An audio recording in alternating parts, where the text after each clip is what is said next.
noticeably different about letterpress. It leaves an indent in the paper and has a three-dimensional quality that can't be replicated by anything else. And yet letterpress printing has been around for centuries. Of all the technological advancements, Johannes Gutenberg's printing press in the 14th century is arguably the most important, as it changed the way humankind received knowledge and information. Prior to the printing press, books were handwritten by scribes, and their distribution was limited to the monastic libraries and upper echelons of society. Often it would take years for a single work to be copied. The printing press allowed books to be mass-produced in large quantities and at a lot lower cost. In 1450, Gutenberg revolutionized the production of the book through his development of movable type, inspired by the Japanese woodblocks, in which the entire page was hand-carved into a single block, then inked and relief printed. Gutenberg's printing press worked using similar relief techniques. The letter was raised above the surface so that only it was inked when printed. He also invented a hand casting instrument to easily reproduce the type. A matrix was used to cast the type from lead, allowing the individual type to be reproduced again and again. His first printing press was a screw press, derived from a wine or olive press and made out of wood. Over time, press models evolved and were manufactured out of durable cast iron. Those presses are the ones that still remain today. Large-scale printing presses were used to print the news.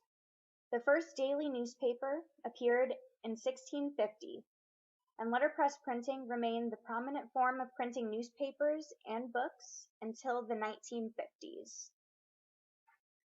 The process of letterpress is very time-taking in comparison to the ease of digital printing. For instance, you don't pick out a font from a drop-down menu on a screen. Type is stored in drawers called cases. Each size of each typeface or font has its own drawer. The wooden drawers of type are heavy and organized not alphabetically, but in a unique order based on common use letters. Someone who sets the type is called a typesetter. Typesetters work from a case to set lines letter by letter into a metal holder called a composing stick. The proper way to set the type is upside down from left to right, so that your words don't print backwards. Type was set by hand until the late 19th century, when the invention of the linotype machine mechanized the process. With a linotype, a typesetter types on a keyboard, which prompts the machine to pull each letter's mold, which are then filled with molten lead and cast to create a single line called a slug. Unlike movable type, these slugs were melted back into the lead pot when printing finished. Once the type is set, a composer assembles the lines in a galley tray to form a page. Sometimes images are added in the form of copper plates.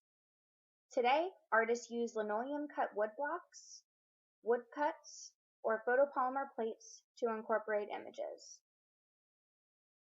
Then the page is transferred into a metal frame called a chase, where it is locked in using wood or metal blocks called furniture, and coins that work like a wedge to lock everything into place.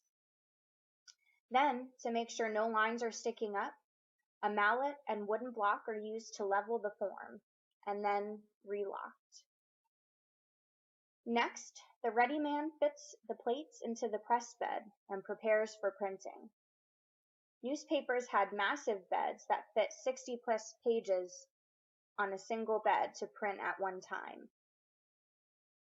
Some letterpresses are hand-cranked using a lever, but newspaper presses began running with the push of a button. The ink is automatically distributed evenly over the rollers, which roll across the type form and press against the paper, leaving an impression. This intricate process of letterpress printing remained the prominent way to print until offset began to replace it in the 50s.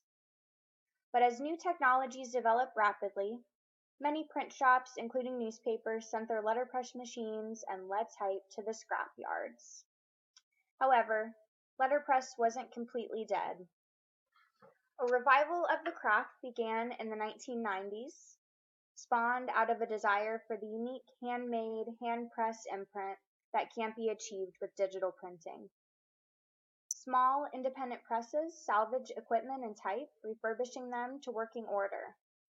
The cast iron and lead stood the test of time. Now, in 2015, letterpress printing wedding invitations, business cards, and stationery are an integral part of the indie craft market. In addition, fine print artist books are staples of museum and library special collections.